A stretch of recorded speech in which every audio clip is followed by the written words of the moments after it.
কি করছো গো? কি করছো বললে আমি আসছি আসছি বলে চলে গেছে আড্ডা মারতে। হ্যাঁ, ওখানে পুকুর পাড়ে চলে গেছে আড্ডা মারতে। রোজ পুরো ওপর থেকে নিজে তুই ঝাঁপ দিয়ে দেবে হবে, দেবে তো, দিতে হবে তো, রোজ তো আমি পরিষ্কার করি, একদিন তুমি করবে না?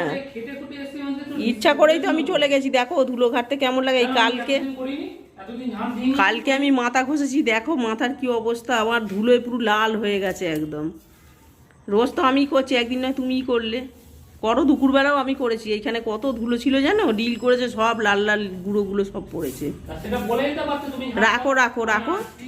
রাখো, আমাদের দোকানে দিয়ে উপর থেকে নিজে অব্দি দিয়েছি, আমার রাখি করতে হবে না। আমি করে নিচ্ছি, রাখো। ঠিক আছে, আমি তুমি করে ঝাঁট দিচ্ছি, দিয়েছো, আমি মুছে দিচ্ছি, যাও আমি হবে। মুছামুছি করতে হবে না, আমি মুছে দেবো। একটুখানি মুছলেই তো হবে। সিলিপিলি তো আর মুছতে লাগবে ঘর না। দেখো, বেশি জ্ঞান মারছো যে। তুমি ওপরে যতক্ষণ ঝাঁট দিচ্ছিলে, ঘরটা খুলে দেখো, আমি ঘর ঝাঁট দিয়ে মোছা হয়ে গেছে। তুমি জানো কখন এসছি? তুমি বলছো আমি এক্ষুনি এসছি। একটুখানি ঘর আর ঝাঁপ দিয়েছে। তুমি ঝাঁট দিচ্ছ বলে আমি ব্লগটা করে নিয়ে একটু কি বলবে এবার একটু দেখাই। ঘরটা খোলো, আমি যে করে গেছি সেটা দেখাই। ঘরটা খোলো, দেখাই। তুমি যে আমায় এতক্ষণ শোনালে, দেখো তো, দেখো ঘর আমি, তুমি ওপরে জানো, ওপরে গেছো জানো, দেখো ঘর আমি হাত দিয়ে মুছে পুরো পরিষ্কার করে রেখেছি, পুরো পায়ের ছাপ ভর্তি ছিল। আর তুমি খালি বলছো করো করো, আড্ডা দিতে গেছো, না দেখেই বলছো। তুমিও তো না দেখে অনেক কিছু বলো। হ্যাঁ, না দেখে অনেক কিছু বলি। রাখো, আমি মুছে নিচ্ছি। হ্যাঁ।